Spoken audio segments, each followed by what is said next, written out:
Halo pemirsa Unhas TV, senang sekali saya Rahmatia Ardi dapat kembali menjumpai Anda dalam Unhas Daily.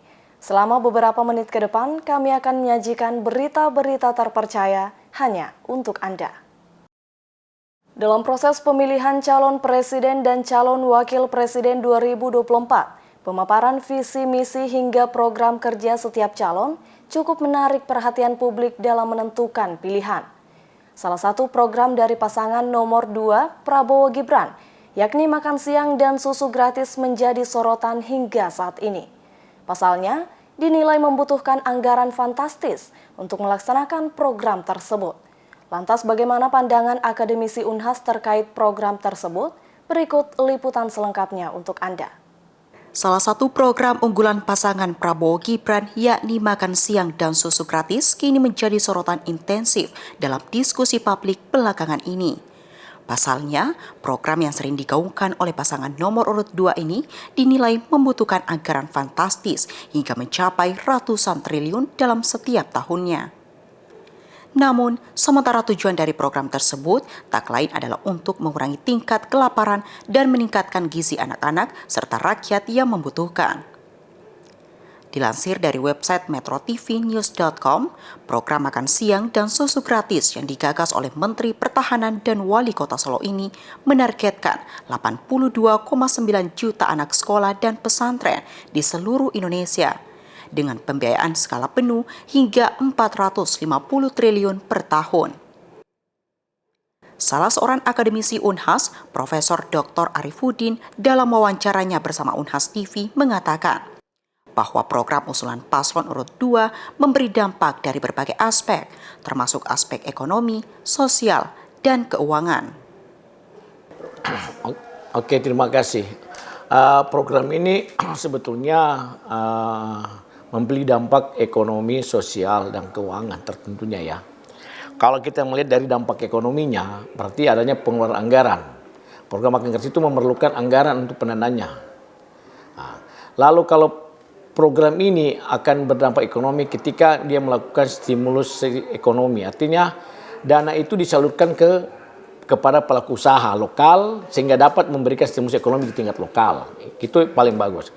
Kalau kita lihat dampak sosialnya, pasti pertama mengurangi kelaparan. Karena program gratis ini dapat membantu mengurangi tingkat kelaparan di kalangan masyarakat yang membutuhkan, atau politik yang membutuhkan. Lalu peningkatan kesejahteraan sosial, memberikan bantuan pangan yang dapat meningkatkan juga kesejahteraan sosial.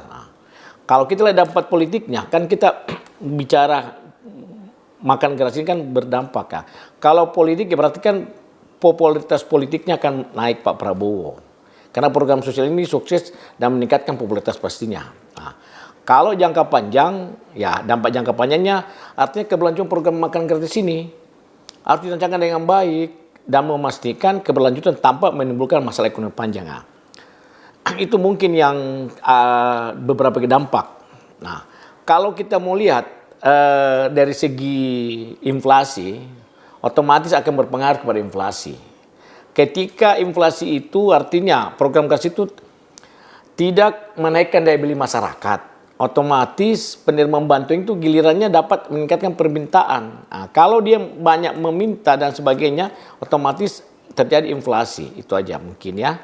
Nah, kalau kita lihat dari dampak peningkatan pengeluaran pemerintah, otomatis ya pasti uang yang beredar di masyarakat makin tinggi. Kalau tadi stimulus diberikan kepada pengusaha, itu salah satunya. Itu mungkin yang saya bisa berikan. Lebih lanjut, Wakil Dekan Bidang Perencanaan Sumber Daya dan Alumni Fakultas Ekonomi dan Bisnis itu menggarisbawahi pentingnya menjaga keberlanjutan program tersebut jika Prabowo terpilih dengan memastikan implementasi yang efektif. Ia juga menekankan bahwa program tersebut berpotensi mempengaruhi inflasi jika tidak diimbangi dengan peningkatan daya beli masyarakat. Bantuan yang diterima oleh penerima program dapat memicu peningkatan permintaan yang berujung pada inflasi.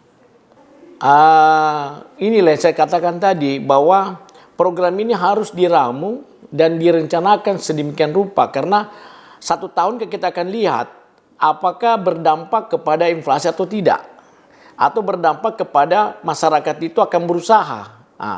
Tapi ketika ini baru, karena terus terang makan gratis itu pasti pengeluaran pemerintah akan tinggi. Nah, ini sekarang soal mekanismenya dulu. Makan gratis itu langsung diberikan oleh pemerintah atau melalui pemerintah daerah atau melalui pihak swasta. Kalau pihak swasta dan lokal suka tidak suka pasti menaikkan income, uang beredar naik, pasti akan tertolong kita inflasi, tidak begitu terganggu inflasi. Nah, tapi yang kita pikirkan adalah kita harus mempertemukan pendapatan dengan belanja kita. Karena dan kedua, kriteria makan gratis itu harus ada punya kriteria. Apakah semua orang boleh makan gratis? Nah, kalau menurut Pak dari program Prabowo harusnya dia membuat kriteria yang boleh makan gratis itu apa kriterianya?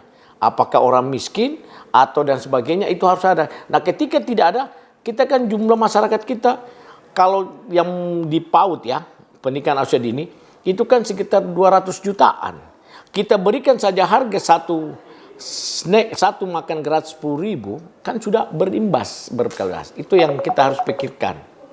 Sebagai seorang akademisi di bidang ekonomi bisnis, Profesor Arifuddin juga berharap untuk melakukan pembaharuan pada regulasi terkait program makan siang dan susu gratis, termasuk menetapkan kriteria yang jelas bagi penerima manfaat dari program tersebut.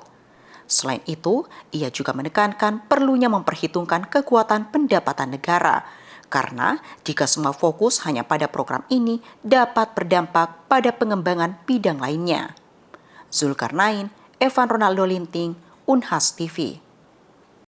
Dalam upaya untuk meningkatkan akses masyarakat terhadap makanan, Prabowo Subianto telah mengumumkan rencananya untuk membentuk kementerian baru yang khusus bertanggung jawab dalam mengelola program makan siang gratis. Langkah ini diharapkan dapat menjadi tonggak baru dalam penanganan masalah kelaparan dan ketidakcukupan pangan di Indonesia. Di tengah upaya pemerintah untuk mengatasi masalah kelaparan dan ketidakcukupan pangan di Indonesia, Prabowo Subianto telah mengumumkan rencananya untuk membentuk kementerian baru yang akan secara khusus mengurus program makan siang gratis. Keputusan ini diambil sebagai langkah strategis untuk memperluas cakupan dan meningkatkan efektivitas program tersebut dalam memenuhi kebutuhan pangan masyarakat yang kurang mampu. Prabowo Subianto menjelaskan bahwa pembentukan kementerian baru ini akan memungkinkan pemerintah untuk lebih fokus dan terkoordinasi dalam mengelola program makan siang gratis. Selain itu, langkah ini juga diharapkan dapat meningkatkan transparansi, akuntabilitas, dan efisiensi dalam penyediaan makanan bagi mereka yang membutuhkan. Meskipun detail terkait struktur dan anggaran kementerian baru tersebut masih harus dirinci lebih lanjut, namun Prabowo menekankan bahwa prioritas utama dari kementerian baru ini akan menjadi peningkatan akses masyarakat terhadap makanan yang bergizi dan sehat. Dirinya juga menegaskan pentingnya kerjasama lintas sektor untuk mencapai tujuan tersebut, termasuk partisipasi aktif dari masyarakat sipil dan sektor swasta. Tanggapan terhadap rencana pembentukan kementerian baru ini pun bermacam-macam. Ya, saya kira kalau nantinya memang misalnya Prabowo Gibran yang kemudian diumumkan berdasarkan hasil real count KPU sebagai pemenang, ya salah satu yang memang akan dilakukan oleh Presiden terpilih, Presiden Wapres terpilih adalah memastikan bahwa janji-janji kampanyenya itu dapat dilaksanakan. Karena nanti janji-janji kampanyenya, visi dan misinya itu akan menjadi bagian dari rencana kerja, ya, rencana kerja dari Presiden dan Wakil Presiden terpilih untuk dilaksanakan dalam periode kepemerintahanannya begitu selama 5 tahun. Nah, karena kemudian salah satu yang memang cenderung menjadi trademark, ya, yang menjadi jualan dari Prabowo Gibran kemarin adalah makan siang gratis dan ini pembagian susu dan makan siang gratis begitu ya. Itu menjadi salah satu yang kemudian menjadi trademark ya, menjadi salah satu jualan penting. Nah, karena itu kemudian untuk mewujudkan ya bisa saja kemudian Prabowo menitipkan program itu pada kementerian-kementerian yang sudah ada. Misalnya ke Kementerian Sosial atau kementerian-kementerian lainnya misalnya. Bisa saja seperti itu. Tapi mungkin saja juga karena ini tentu hak prerogatif presiden ya untuk kemudian membentuk membentuk kabinet, ya bisa saja kalau misalnya dianggap itu sangat penting dan sangat krusial dan kemudian menjadi target-target utama dan perlu memang diurus setingkat kementerian, maka bisa saja Prabowo membentuk atau membuat menteri baru yang khusus untuk mengurus program ini. Meskipun tentu namanya bukan bukan kementerian makan siang dan pembagian susu dan siang makan siang gratis, tapi tentu ada kementerian lain. Meskipun begitu, tentu pilihannya adalah apakah akan membentuk kementerian atau menitipkan itu program-program itu di salah satu kementerian atau beberapa kementerian untuk berkoordinasi dalam kerangka mewujudkan itu sebagai bagian dari visi misinya. Kalau nanti misalnya memang pasangan ini akan terpilih berdasarkan real count KPU. Tentu salah satu dampak dari kementerian yang baru adalah adanya penambahan anggaran ya. Kalau misalnya ada penambahan kementerian kan tentu alokasi anggaran ada penambahan alokasi anggaran karena setiap kementerian kan tentu akan ada program, akan ada tugas dan tanggung jawab yang akan dilaksanakan, kemudian ada struktur yang harus dibiayai dan seterusnya. Karena itu tentu akan ada penambahan anggaran. Kecuali misalnya nanti ada kementerian yang dirubah namanya, misalnya kalau memang akan membentuk suatu kementerian baru, pilihannya kan apakah membentuk kementerian baru sebagai bagian dari tambahan kementerian dari yang sudah ada, artinya kementerian yang sudah ada tetap dipertahankan plus kementerian baru, atau kemudian meleburkan kementerian tertentu untuk mengurus satu bidang ini, atau kemudian mengganti nama, ya, atau menugaskan secara lebih rinci tugas ini pada kementerian yang sudah ada, ya. Tapi kalau misalnya dia adalah kementerian baru, merupakan tambahan dari kementerian yang sudah ada, ya tentu saja akan ada alokasi anggaran yang akan bertambah, tentu. Karena ya logika sederhananya ketika ada pekerjaan tugas dan tanggung jawab dari sebuah institusi pemerintah tentu akan diikuti oleh adanya anggaran, ya ada uang, ada money flow function gitu ya. Jadi anggaran akan mengikuti fungsi-fungsi yang dilakukan oleh institusi pemerintah. Itu mungkin. Profesor Dr. Phil Sukri SIP MSI selaku Dekan Visip Unhas, menuturkan bahwa terkait dengan rencana ini tentunya akan ada beberapa pihak yang akan menyambut baik langkah ini sebagai upaya yang proaktif dalam mengatasi masalah kelaparan. Sementara yang lain mengkhawatirkan potensi tumpang tindih dengan kementerian atau lembaga yang sudah ada serta kendala dalam alokasi anggaran.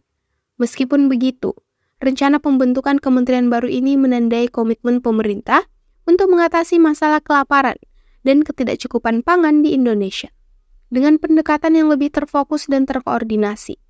Diharapkan dengan langkah ini, program makan siang gratis dapat menjadi lebih efektif dan memberikan dampak yang signifikan bagi kesejahteraan masyarakat yang membutuhkan. Feni Septiani Samuel, Andi Muhammad Syafrisal, Unhas TV. Pemirsa, pada tanggal 29 Februari kemarin, dilaksanakan kegiatan Welcoming Dinner dalam rangka pelaksanaan acara Silatnas II BUMPT atau Silaturahmi Nasional yang kedua Badan Usaha milik Perguruan Tinggi. Welcoming Dinner ini dilaksanakan di Unhas Hotel and Convention. Berikut liputan selengkapnya untuk Anda. Universitas Hasanuddin menjadi tuan rumah dalam acara Silaturahmi Nasional kedua Badan Usaha milik Perguruan Tinggi setelah sebelumnya pertama kali diadakan di Bogor. Pada tanggal 29 Februari 2024, dilaksanakan Welcoming Dinner di Unhas Hotel and Convention dalam rangka menyambut seluruh tamu Silatnas II BUMPT. Welcoming Dinner ini berlangsung dengan cukup meriah dengan persembahan lagu dari Green Sound Entertainment dan beberapa lagu dari para tamu. Welcoming Dinner ini juga menyajikan beberapa hidangan, termasuk hidangan khusus dari Sulawesi Selatan, seperti saraba, pisang epe, dan palu basah. Dr. Insinyur Latunra MMIPU dalam sambutannya menyambut seluruh tamu satu persatu sebagai bentuk penghormatan. Dr. Insinyur Latunra juga menyampaikan bahwa semoga kegiatan ini nantinya dapat mengeratkan kebersamaan dalam mengemban amanah PTNBH. Zara Sabita Suceng, Andi Muhammad Syafrizal, Unhas TV. Baik pemirsa, berita tadi sekaligus menutup perjumpaan kita pada hari ini. Terus saksikan Unhas Daily hanya di Unhas TV. Saya Rahmatia Ardi, mewakili kru yang bertugas. Pamit undur diri dan sampai jumpa.